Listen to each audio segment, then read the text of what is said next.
नमस्कार दोस्तों, मैं हूँ निशु और मेरे चैनल में आप सबका बहुत बहुत स्वागत है। तो दोस्तों, आज की वीडियो में मैं आप लोगों को बांग्लादेश प्रोटेस्ट दिखा रही हूँ, जिसमें कि अभी ये जो कि सुर्खियों में चल रहा है दोस्तों।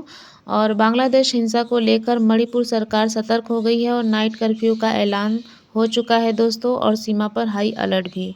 तो आइए इसी न्यूज़ को आगे हम जानते हैं।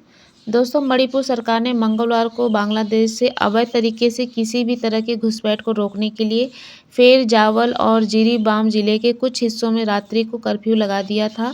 दोनों जिलों के डीएम द्वारा जारी अलग अलग आदेशों में 5 या अधिक व्यक्तियों का इकट्ठा होने पर पाबंदी लगाई गई है, और आदेश में कहा गया कि कर्फ्यू के दौरान किसी भी व्यक्ति को घरों से निकलना प्रतिबंधित है। दोस्तों, पड़ोसी देश बांग्लादेश में जारी हिंसा को लेकर सीमा पर हाई अलर्ट है। इस बीच मणिपुर सरकार ने मंगलवार को बांग्लादेश से अवैध तरीके से किसी भी तरह के घुसपैठ को रोकने के लिए फेरजावल और जिरीबाम, जैसा कि मैंने आपको बताया, 2 जिलों में रात्रि को कर्फ्यू लगा दिया है। अधिकारियों ने बताया कि फेरजावल जिले में सुबह 8 बजे से शाम के 4 बजे तक और प्रतिबंधों में ढील दी जाएगी, और जबकि जिरीबाम में सुबह 9 बजे से दोपहर 3 बजे तक ढील दी जाएगी। और आदेश में क्या कहा गया है दोस्तों, आइए जानते हैं। दोनों जिलों के डीएम के द्वारा जारी अलग अलग आदेशों में 5 या अधिक व्यक्तियों का इकट्ठा होने पर पाबंदी लगाई गई है। आदेश में कहा गया है कि कर्फ्यू के दौरान किसी भी व्यक्ति को घरों से निकलना प्रतिबंधित है, और इसके अलावा ऐसी वस्तुओं को ले जाना भी प्रतिबंधित है जिसका हथियार के रूप में इस्तेमाल किया जा सकता है। दोस्तों, यह सब जो चीज़ें चल रही हैं वो बांग्लादेश में पीएम हसीना के खिलाफ उग्र प्रदर्शन है, और देश में कर्फ्यू जो लगा है उसके अलावा इंटरनेट बैन भी है। बांग्लादेश में सरकारी नौकरियों में आरक्षण खत्म करने की मांग को लेकर प्रधानमंत्री शेख हसीना के खिलाफ शुरू हुआ है छात्रों की प्रदर्शन हिंसक रूप में ले चुका है, और रविवार को, जैसा कि आपको बताया, कि भड़की हिंसा में अब तक करीब 100 से ज़्यादा लोगों की मौत हो चुकी है। और इसके अलावा दोस्तों, प्रदर्शन कर रहे छात्रों ने अब देश भर में लागू कर्फ्यू का उल्लंघन करते हुए सोमवार को राजधानी ढाका तक मार्च निकालने का ऐलान किया। इससे पहले सरकार ने कल शाम 6 बजे से अनिश्चित समय के लिए पूरे देश में कर्फ्यू की घोषणा कर दी थी, और देश में हिंसा और झड़पों में करीब 100 से लोग, जैसा कि मैंने आपको बताया, कि लोगों की मौत हो चुकी है। बांग्लादेश में पिछले महीने छात्र समूहों के द्वारा सरकारी नौकरियों में विवादास्पद कोटा प्रणाली को खत्म करने की मांग के बाद शुरू हुआ विरोध प्रदर्शन प्रधानमंत्री हसीना को हटाने के अभियान में बदल गया। हसीना ने इस साल जनवरी में हुए चुनावों में जीत दर्ज कर चौथी बार सरकार बनी है। विरोध प्रदर्शन कर रहे आसिफ महमूद ने कहा कि सरकार ने कई छात्रों को मार डाला है। अंतिम जवाब देने का समय आ गया है। हर कोई ढाका आएगा, खासकर आसपास के जिलों से ढाका आए और सड़कों को ठिकाना बनाए। वहीं एक अन्य छात्र नेता एम जुबैर ने कहा, कोई भी हमें आज आगे बढ़ने से नहीं रोक सकता। अगर हम एक बार उनका सामना करते हैं तो हम बांग्लादेश को आज़ाद कर देंगे।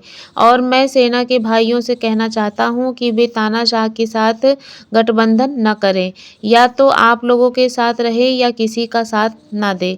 वहीं बांग्लादेश की सेना ने सभी को से कर्फ्यू नियमों का पालन करने का आग्रह भी किया है। दोस्तों, पिछले महीने कोटा के खिलाफ प्रदर्शन में मारे गए थे 150 लोग। 17 करोड़ की आबादी वाले देश में रविवार को हिंसा में कम से कम 91 लोग मारे गए और सड़कों पे घायल हो गए। मरने वालों में 13 पुलिसकर्मी भी थे, और पुलिस ने हजारों प्रदर्शनकारियों को हटाने के लिए आंसू गैस और रबर की गोलियां चलाई। रविवार शाम में पूरे देश में कर्फ्यू लगा दिया गया है, और वहीं रेलवे सेवाएं निलंबित कर दी गई, और देश का कपड़ा उद्योग भी बंद हो गया। इससे पहले 19 जुलाई को प्रदर्शनकारी और पुलिस की झड़प में 67 लोगों की मौत हो गई थी। पिछले महीने सरकारी नौकरियों के लिए कोटा के खिलाफ प्रदर्शन कर रहे छात्र समूहों की हिंसा में कम से कम 150 लोग मारे गए और हजारों घायल हो गए। देश भर में कामकाज ठप पड़ा हुआ है। स्थानीय मीडिया ने बताया कि सप्ताह के अंत में सरकारी इमारतों, सत्तारूढ़ आवामी लीग पार्टी के कार्यालयों, पुलिस स्टेशनों और जनप्रतिनिधियों के घरों को निशाना बनाकर हमले, तोड़फोड़ और आगजनी की गई, और देश के 64 जिलों में से 39 में हिंसा की खबरें हैं। बांग्लादेश रेलवे ने कहा कि कई बढ़ती हिंसा के कारण उसने सभी सेवाओं को अनिश्चितकाल के लिए निलंबित कर दिया है। देश में कपड़े के कारखाने, जो दुनिया के लिए शीर्ष ब्रांडों को परिधान की आपूर्ति करते हैं, को भी अनिश्चितकाल के लिए बंद कर दिया गया। वहीं सरकार ने हाई स्पीड इंटरनेट सेवा बंद कर दी है और मानवाधिकार समूहों ने हसीना सरकार पर प्रदर्शनकारियों के खिलाफ अत्यधिक बल प्रयोग करने का आरोप लगाया है। दोस्तों, छात्र नहीं आतंकवादी हैं प्रदर्शनकारी, ऐसा बोला शेख हसीना जी ने। बांग्लादेश की सर्वोच्च न्यायालय ने विवादित कोटा प्रणाली को खत्म करने का फैसला सुनाया था, जिसके बाद देश में विरोध प्रदर्शन रुक गए थे, लेकिन लोग एक बार फिर से सड़कों पर उतर आए हैं और हिंसा में मारे गए लोगों के लिए न्याय और प्रधानमंत्री के इस्तीफे की मांग कर रहे हैं। वही प्रधानमंत्री शेख हसीना ने कहा कि जो लोग हिंसा कर रहे हैं वे छात्र नहीं बल्कि आतंकवादी हैं जो देश को अस्थिर करना चाहते हैं। दोस्तों, बांग्लादेश से सबक ले युवा, यहाँ भी बेरोजगारी, महंगाई समेत कई मुद्दे, क्या बोल गई महबूबा मुफ्ती। आइए देखिए इन्होंने क्या बोला है। मुफ्ती ने कहा कि बांग्लादेश में जो कुछ भी हुआ और हो रहा है, मुझे लगता है कि हमारे देश को इससे सबक लेना चाहिए।